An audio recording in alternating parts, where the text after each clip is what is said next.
이름으로 축원합니다. 아멘. 내 부모를 공경하라. 그리하면 내 하나님 여호와가 내게 준 땅에서 내 생명이 길리라는 말씀, 출애굽기 20장 12절에 그 계명으로 주어진 10계명 중 5번째, 인간의 계명 중엔 첫 번째로 주신 하나님의 계명의 말씀입니다. 부모를 공경하라. 세상에 수많은 관계가 있습니다. 학교를 가서 친구가 생겨지고 직장 동료도 생겨지고 또 여러 일들 속에서 많은 관계들이 형성이 되지만 다 후천적입니다. 다 태어나서 생겨진 관계이며 또는 선택적이고 그리고 언제든지 끊을 수 있는 그런 불완전한 관계인 것이죠. 그러나 부모와 자식 간의 관계는 태생적입니다. 유일하게 태생적입니다. 이거는 운명적인 것이고 이거는 절대적인 것입니다. 아무리 끊어도 끊을 수 없는 것이 부모와 자녀와의 관계입니다. 물론 이렇게 긴밀한 관계는 이제 남편과 아내도 긴밀하죠. 남편과 아내가 긴밀한 것은 이제 신비가 있는 거예요. 하나님이 짝지어 주신 것을 사람이 나누지 못하리라. 그 신비 속에서 연합이지만 부모와 자녀와의 관계는 신비가 아니라 태생적인 것입니다. 부모와 자녀와의 관계는 내가 우리 부모 밑에서 태어났다면 저분이 나의 부모일 수밖에 없는 것이고, 내가 자녀를 낳았다면 나는 아이의 부모가 될 수밖에 없는 것이, 자녀도 내 자녀가 될 수밖에 없는 것이죠. 이보다 더 확실하고 강력한 관계는 없습니다. 그러나 이 절대적이고 선천적이고 운명적인 관계마저도 저절로 그렇게 관계가 좋게 유지되는 것은 아니다라는 것입니다. 아무리 선천적으로 유전적으로 비슷하게 태어났으나 그럼에도 불구하고 부모와 자식 간에는 많은 갈등이 존재합니다. 하나님 우리에게 하신 말씀이 부모를 공경하라 이렇게 말씀하십니다. 참 어려운 일입니다. 어려운 일. 우리 이 시대를 사는 현대인들은 부모를 공경하는 것이 얼마나 어려운지를 잘 압니다. 사실 예전에는 그 사람의 어떤 그 생명이 이렇게 길지 않았을 때는 부모님이 빨리 돌아가셨거든요. 다 환갑도 많이 못 치르셨거든요. 또 전쟁도 많았고 여러 그 일들이 많았기 때문에 어르신들이 별로 없었잖아요. 근데 지금은 다 60, 70, 80, 90, 100세까지 살거든요. 그러니까 우리에게 이 부모를 공경하라는 이 계명은 아마 그 어느 때보다도 더 크게 아마 와닿을 것입니다. 정말 제대로 새겨 들어야만 부모님과 함께 70년, 80년 사는 거잖아요. 알고 보면 지금 이 시대는 이러한 말씀 따라서 인생을 순종으로 살아갈 수가 있는 것인데요. 우리 하나님께서 우리에게 부모를 공경하라는 계명을 주셨습니다. 완전하신 하나님이 굉장히 유익하고 온전한 계명을 주셨으나 그 계명을 받는 우리의 삶의 현장 속에서는 너무 힘든 것입니다. 왜냐하면 부모님도 불완전하고 우리의 삶도 불완전하고 그 계명을 지켜야 하는 자녀된 나에게도 여전히 불완전함은 있는 것입니다. 우리가 이 부모를 공경하라는 말씀을 작년에는 야곱과 그 12아들에 관한 말씀으로 설교 말씀을 했습니다. 오늘은 아브라함과 이삭에 관한 말씀으로서 부모 공경에 관한 말씀을 드리지만, 지난 해에는 1년 전이라 기억이 애착이 굉장히 강했던 그 불완전한 그 죄성을 띠고 있는 불완전한 그 아버지 야곱이 아버지를 속이고 동생을 죽이려고 했던 가나안 아들들과 한 가족을 이루어서 거기서 약속을 유업으로 받으며 살아가는 것이 가정이었다. 말씀을 드리면서 하나님의 계명은 완전하고 완벽하고 훌륭하고 좋은 것이지만 그 계명을 받는 우리 입장에서는 그게 너무 힘든 거예요. 부모도 온전하진 않잖아요. 우리가 부모가 되어봐서 알지만 부모님에게는 은혜가 어머니의 크신 은혜, 그죠? 은혜가 있으나 부모님에게도 죄성이 흐르거든요. 우리가 어렸을 때 힘들어했던 부모님과의 어떤 마주대한 불편한 것들은 어찌 보면 인간의 죄성을 마주한 거거든요. 동시에 물론 은혜로운 것도 있으나, 그러니까 죄성이 흘러가는 부모님, 동시에 은혜가 강물처럼 흘러가는 부모님, 그 사이에서 우리는 말씀을 따라 공경을 해야 되는 거죠. 우리 안에 은혜가 있으면 죄성이 있는 거죠. 그러므로 이 결코 쉬운 말씀이 아니기에 계명을 계명으로 받는 것은 쉽지 않습니다. 그러나 그럼에도 불구하고 너의 부모를 공경하라. 그리하면 네 하나님 여호와가 네게 준 땅에서 내 생명을 길리라고 말씀하십니다. 오늘 이 본문의 말씀을 가지고 부모를 공경하면 어떤 복을 받는지는 설명을 하지 않습니다. 왜냐하면 그건 하나님이 약속을 한 거잖아요. 하나님이 하신 약속을 굳이 길게 설명할 물론 필요는 있겠으나 오늘은 그렇게 설명하지 않습니다. 하나님께서 우리에게 그런 말씀을, 네가 여호와가 너에 준 땅에서 네 생명을 길리라. 땅에서 장수하고 땅에 잘 된다. 굉장한 거죠. 그죠? 이거를 어디에다 걸어놨냐 하면 부모를 공경하라는 계명에 걸어놨다면 부모를 공경하면 뭐 두말할 것 없습니다. 잘 되고 장수합니다. 물론 예외도 있겠죠. 섭리 속에 예외가 있겠으나 기본적인 하나님의 복은 부모를 공경하고 부모에게 순종하고 또는 효도하면, 주 안에서 효도하면 하나님께서 여러분에게 또 여러분의 자녀에게 여러분에게 주신 땅과 그 연한 속에서 잘 되고 장수하는 복을 주실 것입니다. 그리고 길게 설명하지 않습니다. 대신에 부모를 공경하고 또 부모님과 함께 인생을 살아간다는 것이 얼마나 쉽지 않은 일인가. 그럼에도 우리는 왜 그 길을 가야 하는가에 대한 말씀을 오늘 설교 말씀 통해서 드리고자 합니다. 오늘 본문의 말씀은 굉장히 유명한 말씀이죠. 아브라함이 100세의 아들을 낳았습니다. 그러니까 아버지와 아들의 나이 차이가 100살인 거예요. 그죠? 굉장한 차이입니다. 시대가 다르죠. 100년 전 조선시대 아니겠습니까? 그죠? 그렇게 나이 차이가 난 아버지, 100살의 아이를 낳습니다. 우리가 지난주 설교 말씀처럼 이삭을 찾아서 떠났던 그 25년의 여정 속에 드디어 아브라함이 100세의 아들을 낳고 내가 너를 만났구나, 드디어 반갑다 아들아, 뭐 이렇게 그런 시간이 이제 있었고요. 시간이 지나서 이 이삭이 장성하게 되었을 때, 장성한 나이가 되었을 때, 아이라고 표현하지만 원문으로 본다면 장성한 청년이 되었을 때 하나님께서 아브라함에게 아주 특별한 명령을 하십니다. 명령의 목적은 시험입니다. 시험. 아브라함을 시험하시는 하나님. 무슨 시험일까? 네 사랑하는 네 외아들 독자를 데리고 내가 너에게 지시하는 모리아 땅으로 한 산에 가서 거기서 아들을 번제로 드리라. 아들을 목사시켜라 이런 얘기가 아니라 아들을 잡아서 죽여서 불에 태워서 하나님 나에게 바쳐라. 남는 건 죄밖에 없는 거잖아요. 아브라함이 그 얘기를 듣고 말씀에 순종을 합니다. 아침에 일찍 일어나서 나귀 안장을 지우고 2명의 종들과 쪼갠 그 장작을 가지고 횃불을 가지고 아들과 함께 3일길을 가죠. 3일길을 가서 산에 올라서 이 아이를 잡아서 번제로 드리려고 할 때 천사가 말리는 내용이 나오죠. 그 사이에 이제 그 이삭이 물어보죠. 아버지, 좀 이상한 것 같은데요. 장작도 있고 횃불도 있고 아버지 칼도 갖고 계신데 근데 양은 어디 있습니까? 아버지가 내 아들아, 하나님께 번제할 어린 양은 하나님이 자기를 위해 친히 준비하시리라 하고 넘어가는 장면이 나옵니다. 이 말씀인데요, 이 말씀을 가지고 설교 제목이 좋더라고요. 물론 제가 잡은 거지만 본문에 나오는 장면을 그냥 요약했죠. 아버지와 함께 산에 오르며, 아버지와 함께 산에 오르며.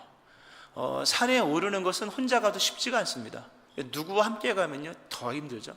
근데 아버지와 함께 산에 올라간다. 아버지가 100살이 넘었고 알지 못하는 어떤 이유에 의해서 산을 가는 이 장면 속에서, 근데 이게 아버지와 아들, 부모와 자식이 살아가는 인생의 그림입니다. 아버지와 함께 산에 오른다. 아버지와 함께 산에 올라간 적이 있었는가? 어렸을 때 아버지 산에 나무하러 갈 때 따라갔던 기억이 나고요. 제 아들을 데리고 그 향로봉에 한번 간 적이 있습니다. 근데 좋은 추억인 것 같아요. 그것도 이 특별한 산을 하나님 지명하시고 너랑 너의 아들이 둘이 꼭대기까지 올라가서 거기서 아들을 번제로 드리라는 이 말씀을 합니다. 분명히 시험이죠. 시험입니다. 이건 아브라함에게는 엄청난 시험인데 이게 이 아브라함에게 시험은 곧 이삭에게도 시험이라는 거죠. 이 본문이 이제 이게 유대인들은 이걸 아케다라고 이제 그 얘기를 합니다. 이게 뭐냐면 묶였다 이런 뜻이거든요. 아브라함이 아들 이삭을 결박을 시켜서 죽이려고 하잖아요. 그래서 이제 그 단어 묶었다, 묶였다 또는 묶이다 이런 단어로서 유대인들은 이걸 설명을 하면서 그 한 단어로서 전체를 그냥 설명합니다. 부모 자식 간의 관계는요 묶이는 겁니다. 누가 누굴 묶었는지 모르지만 그래서 아버지가 시험에 들면 아들도 시험에 드는 것이요, 이 둘의 이야기는 뗄래 뗄 수 없는 것입니다. 같이 산으로 올라가서 결말은 주님이 하시지만 같이 산에 올라가야 될 운명으로서 둘은 이미 묶여 있다. 부모님과 자식은 묶인 겁니다. 저와 아버지는 묶인 거, 어머니랑 저랑도 묶여 있는 것이고 저와 저의 자식도 묶여 있는 것인데, 이런 인식 자체가 우리에게는 굉장히 중요한 것입니다. 자, 이렇게 설명을 드려놓고요, 이제 아브라함이 하나님의 말씀을 따라 순종하면서 갑니다. 아마 사라에게, 부인에게도 이 얘기는 하지 않았을 거예요. 여보, 나 내일 이삭을 드리고 하나님이 말씀하신 말씀을 따라 저기 산에 가서 아들 이삭을 번제로 바칠 거야. 아마 이 얘기 부인한테 했으면 아마 난리 났을 거예요. 나 죽이고 가라, 뭐 이런, 하지 않았을까 생각을 합니다. 아마 난리 났겠어요. 부인은 아마 사라한테는 얘기를 안 했을 겁니다. 아마 얘기했으면 아마 힘들었겠죠. 모르겠어요. 그 얘기는 안 나와요. 사실 이 얘기는 여자들은 빠져, 이 얘기예요. 아버지와 아들 사이에서의 어떤 그 가부장적인 세계 속에서 어떤 주도권, 이런 내용도 깔려 있는 얘기로서 충분히 이해가 됩니다. 하나님의 말씀을 따라 아브라함이 순종을 합니다. 순종을 하는데 아브라함도 다 알지는 못했어요. 왜냐하면 하나님의 이상이 있거든요. 아브라함이 처음으로 만난 하나님은 내가 너로 큰 민족을 이루겠다, 너의 씨로 말미암아 온 천하 복을 받을 것이다, 그래서 아들을 줄 것이고 그 아들은 특별한 아들이고 그 아들을 통해서 천하 만민이 복을 받을 것이라, 굉장한 아들 주시다고 말씀하신 하나님이 오늘 본문에서는 아들을 죽여서 바치라고 말씀합니다. 모순이 있는 거예요. 그리고 오늘 본문도 보면 시험하시는 하나님입니다. 하나님이 시험을 해요. 그리고 맨 마지막 여호와 이레 하나님으로 이렇게 바뀌어요. 몇 번 이렇게 막 바뀝니다. 이렇게 앞에서는 오른쪽으로 돌았는데 저쪽 끝에 갔더니 왼쪽으로 돌더라, 이런 것 같은 이야기인 거죠. 그러니까 뭘 말씀드리려 하면, 아버지 아브라함이 순종하여서 아들과 함께 어떤 길을 가는데, 심지어 아버지조차도, 아브라함조차도 하나님의 세계를 다 이해하지 못하고 이 길을 간다는 게 중요합니다. 우리가 지난번에 아브라함 이야기를 하면서 아브라함이 창세기 1장부터 11장을 넘어 12장까지 연결되면서 그 받아들여진 부르심의 유일한 사람이었다. 하나님이 많은 사람 불렀는데 아무도 안 따라오는 거예요. 아무도. 근데 아브라함은 하나님의 부르심을 받아들여서 정말 하나님의 약속이 받아들여진 부르심으로 아브라함이 오늘도 내일도 계속 가는 것인데, 비록 하나님의 부르심을 따라 그 길을 아들과 함께 가지만 아브라함도 모르는 게 너무나도 많은 거예요. 오늘 본문이 이제 시험, 하나님이 여호와 하나님, 그 후에 하나님이 아브라함을 시험하시려고 그를 부르셨다. 하나님이 아브라함을 시험을 하는 거예요. 근데 아브라함은 이게 시험인지를 모르는 겁니다. 우리는 성경이 해설을 해놓으니까 이 이야기는 시험이고 이 이야기는 이렇게 전개가 되어서 이 이야기는 나중에 여호와 이레라는 이야기로 또 19절까지 연결되는, 전체가 19절까지 14절만 읽었습니다만 하나님이 이렇게 복을 주시겠다고 하는 아주 행복한 이야기로 끝이 나지만, 이거는 해설을 해놨기 때문이에요. 당사자 아브라함은 모르고 하는 거예요. 이게 시험인지. 물론 중간에 아들이 물어봐, 아버지 양은 어디 있습니까? 이 양은 하나님이 다 예비해 놓으셨어 이렇게 얘기를 했습니다만, 그것도 얼마만큼 알고 얘기했는지는 아무도 모르는 거예요. 물론 나중에 진짜 양이 있었지만, 진짜 양이 있으니까 앞에 것이 맞는 것이지만 아브라함이 얼마만큼의 믿음이 있었는지는 알 수가 없는 겁니다. 왜냐하면 시험이었거든요. 시험인데 어떻게 다 알겠습니까? 아는 것도 있고 모르는 것도 있었다. 왜냐하면 하나님이 시험하시는 자로 등장했다가 여호와 이레 준비하신 자로 이렇게 나중에 나타나고, 약속을 주신 분이 약속을 걷어가시는 분으로서, 마치 욥처럼 주신 분이 여호와신데 취하시는 분이 여호와시다, 이런 복잡한 이야기 속에서. 그래가지고 이 존 칼빈은 이 본문을 갖다 그렇게 얘기해요. 하나님의 명령과 약속은 갈등 속에 있다. 하나님의 명령과 약속은 갈등 속에 있다. 등나무와 칡나무가 서로 오른쪽 왼쪽으로 막 휘감기는 것처럼, 루터가 그런 말을 이 본문을 가지고 자신에게 모순되게 행하시는 하나님 자신의 불일치다. 하나님이 스스로 모순되게 행하시는 거죠. 왜냐하면 시험을 하는 거죠. 다른 얼굴로 나타나신 거죠. 오른손이 아니라 왼손으로서 이 일을 다루시는 것 같은, 결국 이 길을 아브라함의 믿음으로 가는 거예요. 제가 이 얘기를 계속 말씀을 드리는 것은 부모님의 세계를 이해하라는 얘기입니다. 아브라함의 믿음은 이 하나님의 이 기이한 모순에 기꺼이 응답하는 거예요. 모순에 응답하는 거예요. 하나님의 모순에 알고 응답한 게 아니에요, 여러분. 우리가 부모가 돼서 살아가고 있습니다만, 뭐 꽃다른 분은 다 어쨌든 부모니까 우리가 부모로서 삶을 살아가지만 하나님을 다 알고 살아갑니까? 모순이 천지인 거. 하나님도 앞뒤가 다르고 앞에서 오른쪽이지만 반대는 맨 끝에 갔더니 왼쪽으로, 거꾸로도 마찬가지인 거죠. 이 모순의 세계, 불시의 세계 속에서 아브라함도 다 알 수 없는 거예요. 하나님만이 전말을 다 아시는 거죠. 이 세계를 아브라함 혼자 가는 게 아니라 아브라함과 이삭이 함께 가는 거죠. 그러니까 이삭은 얼마나 더 헷갈리겠습니까? 아브라함이 하나님이 명령하신 명령을 받았으나 순종을 하지만 100% 이해된 건 아니잖아요. 왜 이 명령을 하셨을까? 하나님이 나 너 시험하는 거야 이렇게 미리 말해주지 않으셨습니다. 미리 안 해주시고 가서 바치라고 하나님은 가만히 계신 거죠. 가만히. 아브라함이 어떻게 행하는가? 그러니까 아브라함이 얼마나 헷갈렸겠습니까? 얼마나. 이 굉장한 장면입니다. 이 본문을 보면 제3일에 아브라함이 눈을 들어 그곳을 멀리 바라본지라. 아브라함이 눈을 들어서 저 산 꼭대기구나. 내가 아들과 함께 저 먼 길을 가서 저 산에 올라가서 아들을 죽이고 내려와야 되는구나. 이 장면이 나오는 거예요, 여러분. 이게 이 부모의 마음이죠. 우리 아이를 이 자식을 언제 키워서 뭐 이런 것처럼 아브라함이 굉장히 고심하는 장면, 번뇌하는 장면이 본문에 정말 많이 나옵니다. 깊이 있게 나와요. 먼 산을 바라보는 아브라함. 지금까지 고향과 친척과 아버지 집을 떠나서 무수한 나그네의 삶을 살았는데 이 3일간의 여정, 그리고 산에 올라가는 이 짧지 않은 여정은 지금까지 아브라함이 75세부터 살아왔던 어떤 나그네 여정과도 다른 거예요. 우리가 인생을 성공하며 살아가지만 부모 자식 간의 관계는요, 누구도 모르는 거예요. 이건 이전의 일과는 또 다른 이야기. 75세부터 나그네 여정을 장막 생활을 해서 나그네의 잔뼈가 굵은 아브라함이지만 이 명령과 이 상황, 이 요청 앞에서 그리고 아들까지 끼워 넣어서 이 길을 간다고 하는 것은 쉽지가 않은 거예요. 부모는 그런 거예요. 부모의 인생이 다 알고 갑니까, 여러분? 정답을 알면 그게 정답이 어디 있습니까? 단순히 하나님의 명령만 있을 뿐이죠. 자, 이 길을 가는 거죠. 즉 하나님의 모순의 세계 속에서 이해가 안 되니까 모순이겠지만 그 길을 함께 아들과 함께 걸어갑니다. 근데 아들이 물어보죠. 아버지, 양은 어디 있습니까?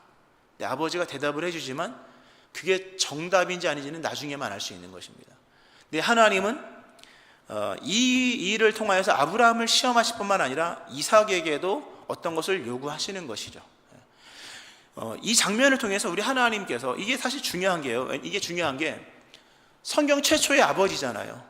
물론 아담도 있었고 노아도 있었으나 노아와 그의 세 아들과 며느리의 이야기는 그렇게 비중 있게 나오지 않잖아요. 배를 만들었다 이 정도잖아요. 근데 본문은 정말 아버지와 아들의 갈등, 또는 서로 모르는 세계, 또는 서로 아는 세계, 뭐 이런 내용으로서 정말 최초의 부모와 자녀를 등장시키는 것입니다. 그리고 우리로 하여금 부모를 공경하는 것, 또는 자식과 함께 삶을 살아가는 것이 얼마나 현실적인 것인지, 얼마나 정말 실생에서 얼마나 힘든 것인지를 제시를 하면서 그럼에도 순종해라. 누구에게? 부모에게.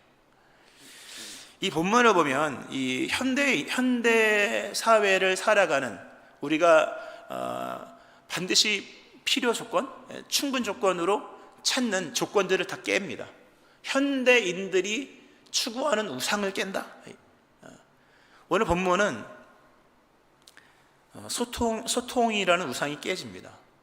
그리고 부모를 공경을 하는데 우리가 부모님은 엄마랑은 말이 안 통해, 아빠랑은 말이 안 통해. 우리도 옛날 아버지한테 했던 말이고 우리의 자녀들도 엄마랑은 말이 안 통해, 아빠랑도 말이 안 통해. 그죠? 말이 안 통하는 세계를 우리는 경험을 하는 거예요. 그게 맞는 거예요, 여러분. 그거 통하려고 하지 마세요. 안 통하는 세계입니다. 오늘 본문은 이게 이제 아브라함의 이야기잖아요. 아브라함의 이야기는 창세기 12장에서 시작을 합니다. 12장 전에 11장이 나오죠. 11장이 뭐가 나오냐? 아브라함이 떠나야 하는 세계와 세계관과 그런 자본이나 이런 것들이 다 나오죠. 고향과 친척과 아버지 집을 떠나 내가 너에게 지할 땅으로 가라 할 때 아브라함이 떠난 것은 고향을 버리고, 고향 땅을 버리고, 인척들을 버리고, 아버지 버리고 그냥 하나의 깔끔한 사람으로 떠나는 것만을 말하는 게 아니라 창세기 11장에 나와 있는 그 세계를 떠나는 걸 말하는 겁니다. 11장에 뭐가 나오냐면 바벨탑 이야기가 나오거든요. 바벨탑, 우리 너무 잘 아는 얘기죠. 바벨탑. 거기에는 하나의 거대한 우상이 등장을 하죠. 바벨탑이 아니라 바벨탑을 만들게 했던 그 힘과 또 하나 뭐냐면 소통이라는 거죠. 소통. 거기에 그들이 그렇게 말을 합니다. 온 땅에 언어가 하나요, 말이 하나였더라. 언어가 하나고 말이 하나였대. 얼마나 소통이 잘 됐겠습니까? 그러면 좋겠어요. 외국 나가도 한국말 쓰면 얼마나 좋을까요? 그죠? 예. 미국 가서 한국말 쓰고 뭐 유럽 가도 한국말 쓰고 얼마나 좋겠어요. 근데 가면 영어를 써야 되니까 얼마나 힘들어요. 되지도 않는 영어를 쓰려니까. 그죠? 힘든 거예요. 근데 온 땅이 언어가 하나였대요. 너무 좋은 것 같아요. 언어가 하나였고 말이 하나였다. 그래서 서로 말하되, 소통이 나와요. 바벨탑 이야기. 서로 말하되, 막 뭐가 말하라, 또 말하되. 자, 성읍과 탑을 건설하여 그 탑 꼭대기를 하늘에 닿게 하여 우리 이름을 내고 온 지면에 흩어짐을 면하자. 서로 소통이 되어서 뜻을 정하여서 뭔가를 막 이룹니다. 하나님이 내려오셔서 역설적으로 그들의 언어를 혼잡게 하십니다. 굉장히 중요한 얘기입니다. 언어를 혼잡게 하십니다. 거기 이렇게 나오죠. 자, 우리가 하나님, 삼위일체 하나님, 우리가 내려가서 그들의 언어를 혼잡하게 하여 그들이 서로 알아듣지 못하게 하자. 그들이 서로 알아듣지 못하게 하자. 그 언어를 흩어버립니다. 영어도 생겼고 뭐 한국말도 있었고 뭐 이렇게 된 거죠. 이게 무슨 이야기냐 하면, 인간은 한계가 있다는 것을 인정하고 살아야만 인간이 되는 거예요. 인간은 한계가 있는 존재입니다. 그러므로 한계 너머를 도움을 간구하는 거죠. 인간은 한계가 있어야만 하는 거예요. 있는 것을 알아야 하는 거예요. 그래서 한계 너머에 계신 하나님을 의지하고 맡기고 신뢰하면서 그분의 도우심을 간구하며, 그래서 한계를 넘어가는 거예요. 그래서 한계를 넘어. 근데 이 바벨탑은 뭡니까? 한계가 있음을 인정하지 않으려는 인간들. 탑을 쌓아서 꼭대기까지 가보자. 잘못된 도전이죠. 잘못된 도전이고, 거기에는 한계를 넘어버린 기능, 언어도 나오죠. 언어도 한계가 있다는 걸 알려주시는 거예요. 언어의 세계에는요, 한계가 있는 겁니다, 여러분. 그 한계를 인정하셔야 돼요. 그 한계를 뛰어넘으려고 하는 것은 어쩌면 바벨탑을 쌓아야 되는 것일 수도 있는 거죠. 물론 우리가 서로 소통하고 대화하고 공감하는 것은 굉장히 중요하지만, 부모 자식 간의 대화가 잘 되든가, 여러분? 이해가 되는 거죠. 이해가 될 뿐이지 대화가 잘 안 될 수도 있는 거. 우리도 마찬가지예요. 세대와 세대 간의 소통은 중요한 것은 분명하지만 소통이 우상일 수는 없는 거예요. 소통으로 모든 것을, 조건을 만족시킬 수는 없는 것입니다. 한계를 설정하실 때 하나님이 바다와 무태 경계를 설정하시고 하늘과 땅의 경계를 설정하시고, 동시에 언어도 한계가 있을 수밖에 없다는 것을 하나님이 말씀하시는 거죠. 굉장히 중요한 이야기. 너무 언어에 집착하지 마세요. 너무 소통에 연연하지 마세요.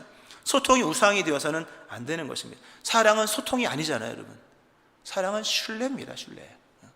신뢰로 소통이 되는 거지, 소통으로 신뢰를 쌓으려고 하면요, 안 됩니다. 신뢰를 쌓음으로 소통이 되어지는 것이고, 말이 안 되는 거는 그냥 넘어갈 수 없는 것은 그냥 이해하고 참고 견디고 하는 것이거든요. 사랑은 소통이 아니지 않습니까?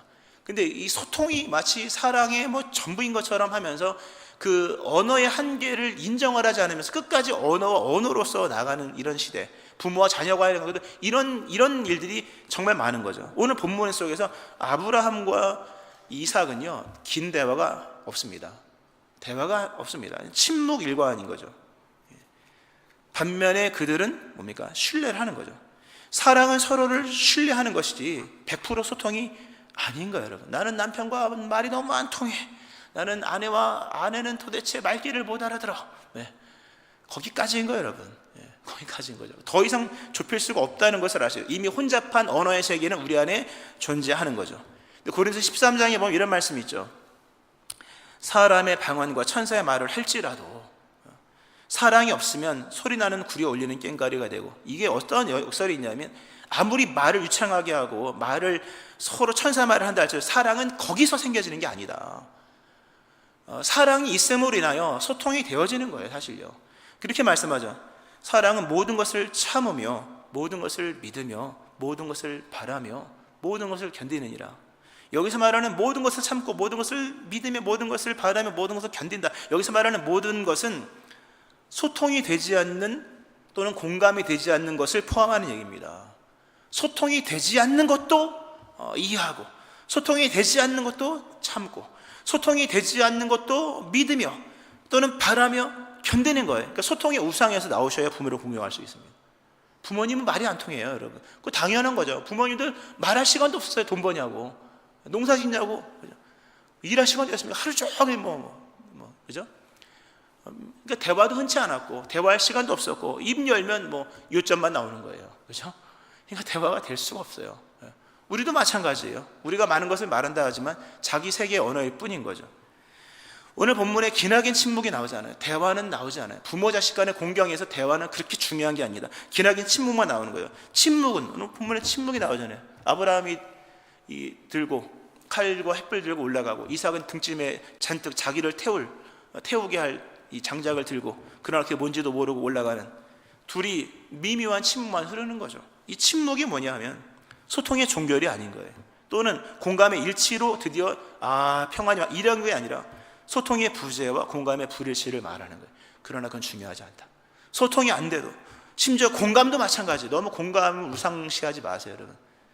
공감은 믿음으로 뛰어넘을 수 있습니다. 뛰어넘을 수 있는 거죠. 저 사람과 너무 안 맞고, 색깔도 안 맞고, 온도도 안 맞고, 냉수 마시고 온수 마시고 막 이러는. 저는 아침에 냉수 마시거든요. 사람은 온수를 또 마시고, 막 뜨거워 이런 걸 안 맞는 거죠. 그냥 침묵이에요. 근데 침묵은 뭐냐면 소통의 부재를 의미하고 공감의 불일치를 의미하지만, 그를 뛰어넘어서 어떤 게 의미해요? 신뢰를 의미하는 거예요. 서로 말도 안 통하고, 여긴 통할 수가 없어요. 아브라함도 지금 갈등 상황인데 여기서 무슨 말을 조리 있게 하겠으며 무슨 긴 말을 할 수 있겠습니까? 둘 다 대화가 되지 않는 상황 속에 아들과 아버지가 한 산을 오르는 거죠. 그들은 도리어 침묵을 합니다. 침묵 속에서 신뢰를 쌓아나가는 거예요. 침묵으로 신뢰를 쌓아나가고, 침묵하면서 아버지를 따라갑니다. 아버지가 저 위에 양이 있다니까, 아버지 일단은 알겠습니다 하면서 침묵을 하면서 아버지를 신뢰하고, 더 나아가서 이게 이삭의 입장 속에서 아버지의 신비를 인정합니다. 우리 아버지는 저 세계를 알고 있을 수 있다. 아니, 알고 있다. 우리 아버지 안에는 소통과 공감으로는 설명할 수 없는 하나님의 음성이 있다. 이게 공경입니다. 너희 아버지 안에는 하나님의 음성이 있다. 이거 늘 강조하지만요, 가정의 달 한 5월 때 늘 강조합니다. 아내들이 아이들 앞에서 아버지를 높이 세우는 것은 이 한 가지예요. 너희 아버지 안에는 하나님의 음성이 있다. 너희 어머니 안에는 하나님의 영감이 있다. 이런 걸 해줘야 되는 거죠. 할렐루야. 아주 중요한 얘기죠. 소통과 공감으로 설명할 수 없는 하나님의 음성이 우리 아버지에게는 있다 이거죠.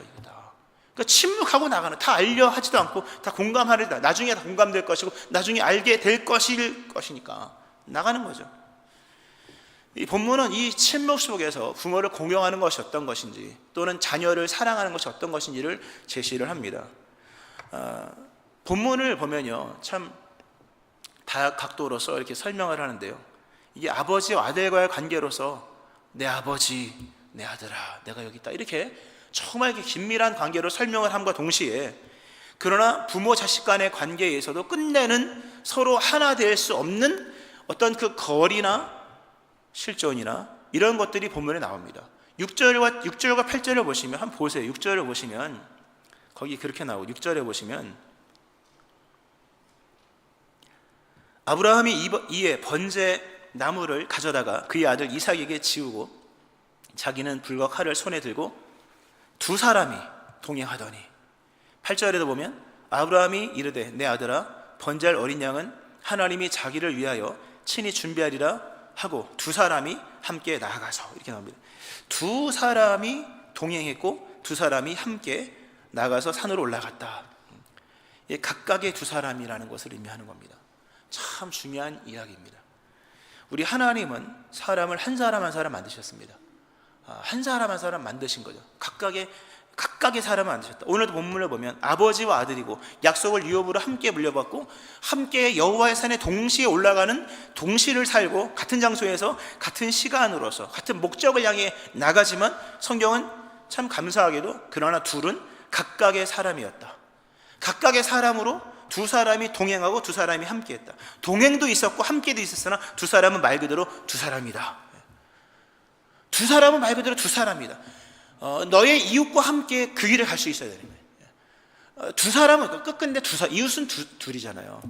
끝까지 둘인 거예요. 부모와 자식이 혈연인 것은 분명하지만, 그런 어느 지점에서는 아버지는 아버지고 나는 나인 거예요. 아버지도 사람이고 나도 사람인 거예요. 두 사람은 두 사람이에요. 오늘 본문에 이게 중요한 얘기. 두 사람은 두 사람이죠. 완전한 일치가 될 수 없는 두 사람을 의미하는 거예요. 완전한 일치의 우상에서 벗어나셔야 돼요. 아버지도 사람이고 나도 사람인 거죠. 아버지도 사람이고 나도 사람인 거죠. 서로 의견이 다르고 뜻도 다르고 동행도 있고 함께도 있으나 두 사람 말 그대로 두 사람이다. 동시를 살아가지만 같은 시간 같은 산을 오른 것 이외에 어느 것도 일치되지 않는 세계는 여전히 존재하는 거예요. 이 세계는 침묵하면서 믿음으로 공경하면서 나가는 거죠. 아버지는, 우리의 부모님은 우리의 아버지이면서 동시에 사람이에요. 우리도 아들이면서 사람인 거죠. 아들과 아버지는 끊을 수 없는 것이지만 사람과 사람은 좁힐 수가 없는 거잖아요, 여러분. 사람과 사람은 좁힐 수가 없어요. 그걸 인정하셔야 돼요. 너무 내 자식을 내 새끼로 만들려고 하면 안 되는 거죠. 내 부모님을 나처럼 막 이렇게 이제 내가 힘이 더 세니까 아버지 말 좀 들으세요, 이러면 안 되는 거예요. 그냥 두 사람이 함께 한 산을 올라가는 그 장면을 끊임없이 해서 마침내 여호와의 산에 올라가야 되는 거예요. 끝까지 아들과 아버지로 올라가든, 어떤 때는 정말 남남이고 소통도 안 되고 공감도 1도 되지 않는 사람이지만 그 두 사람인 거예요. 아버지 올라갔다 나는 갈 테니까. 그러나 끝까지 여호와의 산에 올라가는 것, 이것이 신앙인 거예요. 여기에다가 아들을 집어넣어도 괜찮고 부인을 집어넣어도 괜찮은 거예요. 여호와의 산에 함께 올라가는 것은 쉬운 것이 아니에요. 근데 올라갔죠. 올라갔더니 하나님이 드디어 모든 사실에 대해서 이실직고를 하시죠. 이게 이런 거였어 하면서 아브라함을 시험하는 것이었고, 이삭에게는 다시 이 본문을 통해서 이삭에게 아브라함에게 있었던 약속의 유업으로 넘어가는 겁니다. 넘어가는 것이요, 이삭도 약속의 후사로서 인침을 자격을 얻었다기보다는 하나님의 선택이 옳았다, 이게 말일까요? 하여튼 이삭도 이 부분에서 영적인 권위를 이어받고, 이 본문을 기점으로 해서 이삭의 이야기가 나와요. 이삭을 위한 이야기가 나오죠. 아브라함의 이 형제가 그 자식을 낳았고, 자식이 리브가를 낳았고, 이렇게 얘기가 나오잖아요. 그죠? 그런 얘기를 하면서 이야기의 흐름이 이 같이 올라갔던 여호와 일의 그 정상에서의 어떤 화해와 은혜로 소통이 일어나고, 이삭에게 새로운 이제 영적인 권위가 넘어가는 것을 본문은 이제 제시를 합니다. 말씀을 좀 맺으면서요. 여호와와 함께, 그 아버지와 함께 여호와의 산에 오르는 것 쉽지 않을 겁니다. 어쩌면 우리는 우리 아버지와 우리 부모님과 기나긴 시간을 같이 살아왔어요. 그죠? 옛날 같이 짧게 사는 게 아닌 거예요. 정말 오래 살잖아요. 그죠? 오래 아버지와 함께 부모님과 함께 사는데요, 소통도 없이 그리고 공감도 없이 그냥 낯선 사람으로 살아갈 수도 있는 거죠. 근데 하나님 우리에게 분명히 말씀하십니다. 너의 부모를 공경하라. 그리하면 네 하나님 여호와가 네게 준 땅에서 너의 생명이 길리라. 네 부모를 공경하라.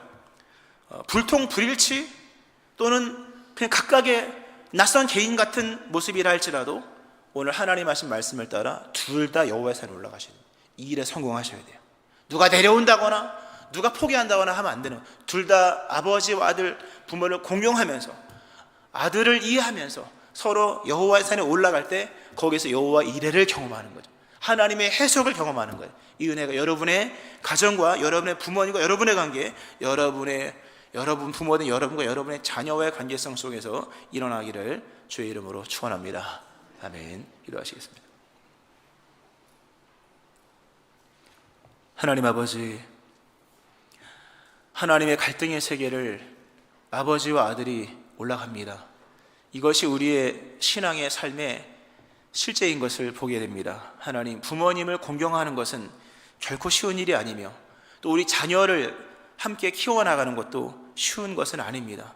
그러나 믿음으로 침묵하고 신뢰하면서 소통의 한계를 뛰어넘고 공감의 한계를 뛰어넘어 부모를 공경하라 하신 말씀에 순종하면서 모든 부모와 자녀들이 여호와의 산에 올라가기를 원합니다.